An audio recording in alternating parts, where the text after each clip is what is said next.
nin waxaan ku weydiiyey kalamaan ma dhegaysatay war naga tag oo maxaa dhacay mar dambena su'aal ma weydiin kartid sabab kalamaan ma dhegaysatay markaad leedahay maxay sheegtay ma tiraahi horta sheekadan kalamaana markii aad maqashiin how maxaa tiiriya may erti midii miidaysay maahino wareer kalamaanow soonka soon siyeed sabta sagaala baan layniin sheegasan geega baan i rundhatiyo walaaysan sheegdan ani edaaye geerad una wareer kalamaan ee washirni may arnay halimaandeeg haytay webiga kadhiidi lanko kakaana andooran ensus hambiye langa gacanta teegidi unana anka shubni lankii usiga haay hortiba geeljirahaay geelna hoobu webi kadhii mahabaha koro dabaalmagoroda geeljirana kadoran dabaalmagoroda may kale hangeentaas ka dheer hay deerayay halimadii salkibiyo iyo fadhaati qeybtiye hore may bagaade dad oo koonfurtun ha ka jeeda qeybtiye dambena may bagaade dad waqooyigun ha ka jeeda uurka jirteena hataleska haysee dheegay magaar janina maga gogolon fitsadin yeela lahaay haliyeeda haytay inoo ilmo ambirayno bariiska suuganka weeldhanona noo diidan iridoogin inoo lahagaloona shida kiirteena hasiin gala waayni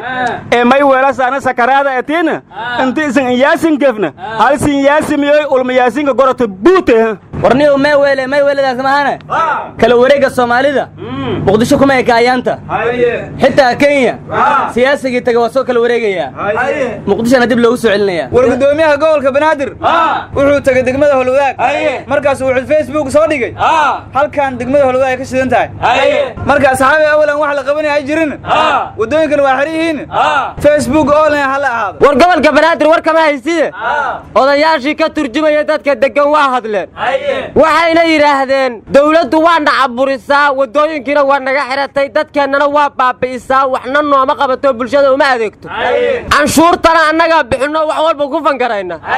hadda waa ka tashanaynaa maamul banaadir state la yidhaahdana waa dhisanaynaa warnimada waxaa la yidhi dayacanay dareenkiiyo wacyigu kaama daadogoe dullaal kaa danaysanahayo tiis u deedamaya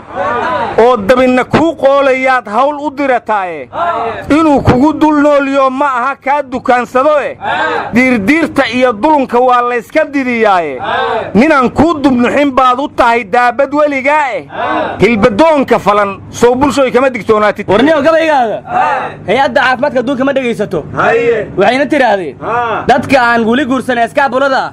waa in lagu daraa ururka naafada adduunka waana naafo hadda wixii ka dambeeya warwarkaada ma fahmina nin nabad inoola ka tirsanaa ayaa damcay inuu labadhikaaro noqdo markaasaa xilka laga qaaday awalna wuxuu ahaa xubin ka tirsan guddiga isgaarsiinta xisbi siyaasada ku biiray markaasaa nabad inoola qarraf ay u siisay war lanka hilaali ka gaadi adaleta madili ka gaaday turkiga jiray masroogi war ninka calishaam ayaa la yidhaha maraykanka unu jooga oo kaalay geel sumad islaameed la midug geela nabadii nolol ku soo daray warwar ma haysaane xaaladda gobolka hiiraan waa qasan tahay madaxweyne waarana wuxuu magacaabay guddoomiyihii afaraad ee gobolka hiiraan yuusuf dabageed oo shala hadle intaan xilka laga qaadinne wuxuu yidhi madaxweyne waare cadaalad darar ayuu gobolka hiiraan kula dhaqmay lacagtana waa ka aruursadaa waxna uma qabto war dawladaha dhani dadka canshuurta waa ka qaadan kumana soo celshaane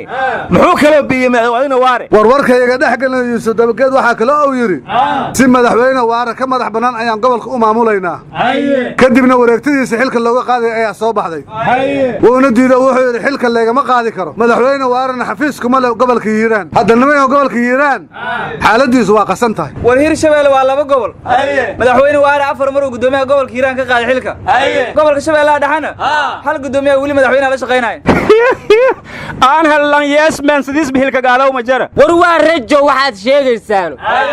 magaalada muqdishada waxaan uga baahannahay mas-uul ninkii soo magacaabay dhaliilihiisa sheega yaa inoo beegniin shibto hamiin lisa hilka qararafna noosyo fadaasi ma megal fayle warnimayow dhacdooyinka argagaxale waa soo badanayaan sarkaal boolis ayaa degmada xamar jajab asoo meyda lagu arka shalay asigaa isdilay ayaana dadka qaar yidhaahdeen dad kaloo badanna waxay yidhaahdeen waa la dilaye isma dilin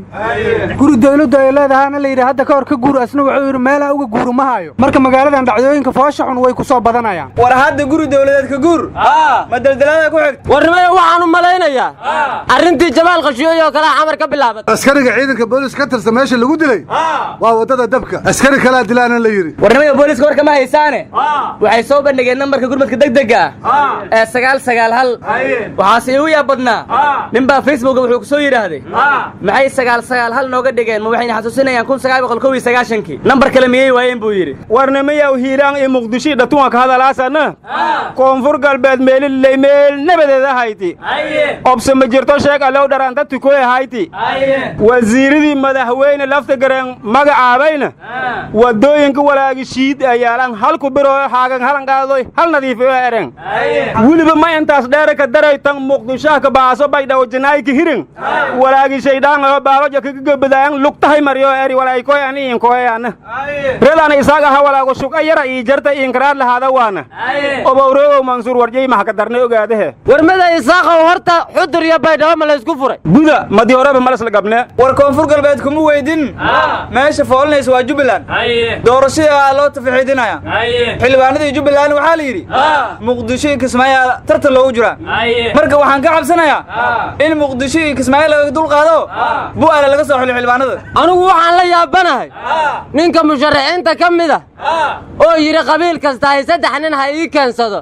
ninkii dooran lahaayeen ka xulanaya kullay meel laga soo xulaba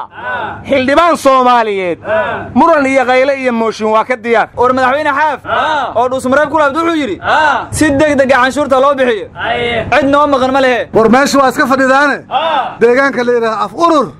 oo ka tirsan gobolka bari al-shabaab ayaa la wareegay war xagee ka baxday baaw shabaabku waa iska celinayna warnimada waxaan ku riyooday dawladda Kenya oo tiri Soomaaliya qaadka ka gadan mayno meeshii rabaan u doonteen war wasiirka arrimaha dibadda ee Kenya Monica Juma waxay ku riyootay ayadoo badda Soomaaliya moot iskaafa ku wado oo timaa ay dabaysho ruuxayaan war islaantaas awalay timaa islaameed ku riyootay haddana ma bad islaameed la dul maraysay ku riyootay war wasiirka arrimaha dibadda Kenya Monica hadday riyooyinka badan joojiyayso wallahi waxaan u sheegayaa gabadhan laga dhigay duqa magaalada Beledweyne Mombasa la wareegtay gabarisay duq ku noqon kartaa ariya war maya waa duqda magaalada Beledweyne waryaaya waa hadal badantiin waana xigmad yartiin dalka maxaad u qabataan war dalka sheegasan taniinkiyaala kooyti keena war madax kasta oo soo sharaxda 100 balnay balan qaadaan wadooyinkii furnayna waa si xiran warnimayo laga bilaabo saacan waxaan mamnuucayaa daandaansiga shisheeya war walaal mamnuucsan yaalan adiba lama baasboor weeytay waryaaya lagu kala kaxeeyo meesh Abdullah sawbaha ali Abdullah Imraan laga taga cadaalad Allah idin siiyay